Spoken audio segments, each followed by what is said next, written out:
आओ हमसे मिलकर चले डीलक्स टीवी के समाचार के संग। अब छेड़ेंगे भ्रष्टाचार, अन्याय, आतंक, अत्याचार के खिलाफ जंग। कर देंगे माफिया, अवैध कारोबार, प्रशासनिक लचर व्यवस्था को भंग। भर देंगे शहर विकास और जनता के उत्थान में इंद्रधनुषी रंग। आओ सब मिलकर चले सुधीर गुप्ता और डीलक्स समाचार के संग। बस्तर संभाग के चतुर्थ वर्ग कर्मचारी अपनी नियमितीकरण की एक सूत्रीय मांग को लेकर जगदलपुर से राजधानी रायपुर तक पैदल मार्च कर रहे हैं।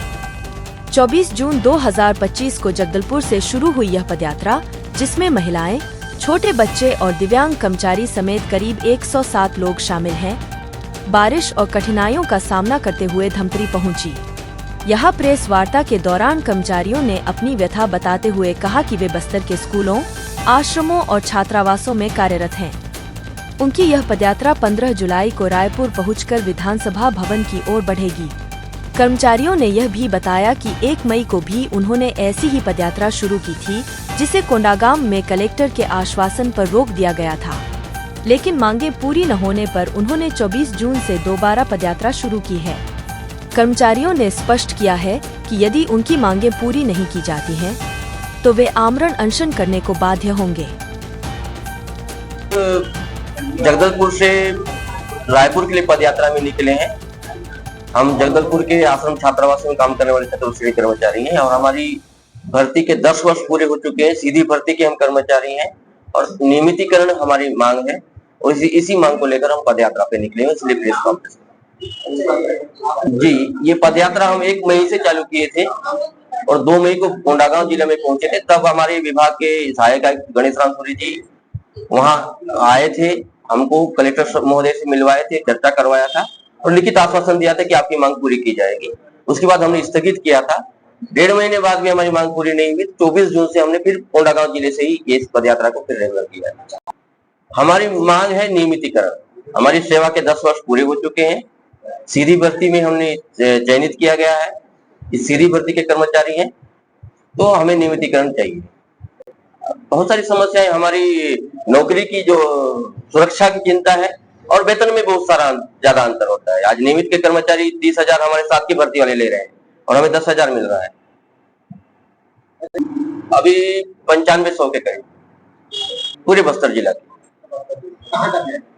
रायपुर तक जाएंगे और 15 को विधानसभा घेराव का कार्यक्रम है और फिर भी हमारी बातें नहीं मांगी जाएगी तो आमरण अनशन पर बैठेंगे। अपने कर्मचारी है। मैं दीप्ति, आदिम जाति कल्याण विभाग संघ से।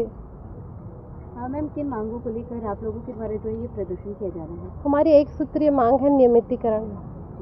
हम 2014 से आए हैं विभाग में। हमारे साथ के अन्य कर्मचारी रेगुलर हो चुके हैं, लेकिन हम लोग मात्र 107 लोग बचे हैं। कितनी महिलाएं होंगी आप लोगों के साथ उसमें शामिल हुई हैं? हमारे साथ लगभग 30 से 40 महिलाएं हैं, जिसमें से कुछ दिव्यांग भी हैं और जिसमें से लगभग 10 महिलाएं हैं जिनके बच्चे 0 से लेकर 2 साल तक के हैं। जिनमें से कुछ महिलाओं के बच्चों की तबीयत बहुत ज़्यादा ख़राब हो गई, तो हम लोग उन लोगों को वहीं पे रोक दिए हैं। वो लोग आगे से हमको ज्वाइन करेंगे। कितनी दिक्कत हो रही है, क्योंकि एक महिला जो छोटे बच्चे को लेके इस तरीके से पदयात्रा करी अपनी मांगों को रख रहे हैं, कितना आप लोगों को तकलीफ हो रहा है? जैसे कि मैडम आप लोग जानती हैं, बारिश है, कपड़े लत्ते, सर्दी, अलग अलग तरह की बीमारियां फैलती है। तो हमारे कुछ बच्चे बहुत ज़्यादा सर्दी खांसी हो गया, किसी किसी को अलग अलग तरह की महिलाओं को इन्फेक्शन भी हो गया था, जिसकी वजह से कुछ महिलाएं भी रुक गई हैं। वो हमको आगे से फिर से ज्वाइन करेंगी। आपकी जो मांगे हैं सरकार से, आप क्या मैसेज आप देना चाहेंगे कि किन मांगों के लिए जल्दी आप लोगों के निराकरण है? मैडम हम लोग पिछले लगभग 10 साल हो गए हम लोग सेवा कर रहे हैं। किसी भी सेवा का ये प्रतिफल होता है कि उसको नियमितीकरण दिया जाए। जबकि हम सीधी भर्ती से आए हैं, पुलिस वेरिफिकेशन हुआ है, मेडिकल हम लोग का वेरिफिकेशन हुआ है और सब पढ़े लिखे युवा हैं। हम सीधी धारा में जुड़े हुए हैं, उसके बावजूद हमारा नियमितीकरण नहीं किया जा रहा है। हमको आश्वासन के ऊपर आश्वासन दिया जा रहा है, जबकि हमारी भर्ती में बहुत सारी अनियमितताएं थी। उसके बावजूद भी हम इस पद पर बने हुए हैं और अपनी सेवा लगातार दे रहे हैं। अब हम एक सूत्रीय मांग है हमारी कि हमको नियमितीकरण किया जाए और उसको भी सरकार हमको सिर्फ झूठा आश्वासन, सरकार बोलूँगी, प्रशासनिक अधिकारी झूठा आश्वासन दे रहे हैं और नहीं कर रहे हैं। इससे क्या है, हमारा फ्यूचर, हमारे यहाँ कुछ ऐसे युवा है जो चाह रहे हैं कि हम नियमित हो जाए तो हम शादी ब्याह करें, क्योंकि 10,000 रुपये में जीवन निर्वाह करना बहुत कठिन है। मेरे 2 बड़े बड़े बच्चे हैं, उनको कॉलेज की मैं पढ़ाई नहीं करवा पा रही हूँ, बुक्स नहीं दिला पा रहे हैं। सबकी अलग अलग समस्या है। किसी के घर बड़े बुजुर्ग हैं, यानी हम अपना पेट पालें और सेवा करें। हमारी कोई छुट्टियां भी नहीं है, जैसे कि आपका पुलिस विभाग की में छुट्टियां नहीं होती है ना मैडम, इसी तरीके से हमारे ट्राइबल में भी आश्रम छात्रावास वालों को छुट्टी नहीं दी जाती। हम लोग एक दूसरे के अंडरस्टैंडिंग से चलते हैं। उसके बावजूद भी विभाग और हमारे सहायक आयुक्त असंवेदनशील बने हुए, ये हमारे लिए बहुत ही दुखद है। लगातार आप लोगों की मांगों को दरकिनार किया जा रहा है, मांगें जी। पूरी नहीं हो रही है, आगे आप लोगों की क्या रणनीति रहेगी? हमारी आगे रणनीति ये है मैडम कि हम लोग विधानसभा का घेराव करें, और उसके बावजूद भी अगर उनके कान नहीं खुलते हैं या उनके संज्ञान में नहीं आता है तो आमरण अनशन करने पर हम लोग बाध्य हो जाएंगे। रोजाना धमतरी जिले की छोटी बड़ी खबरें पाने के लिए धमतरी डीलक्स टीवी समाचार के साथ जुड़े रहें। हर खबर पहले पाने के लिए हमारे YouTube channel Dhamtari deluxe TV को सब्सक्राइब कर बेल आइकॉन जरूर दबाएं।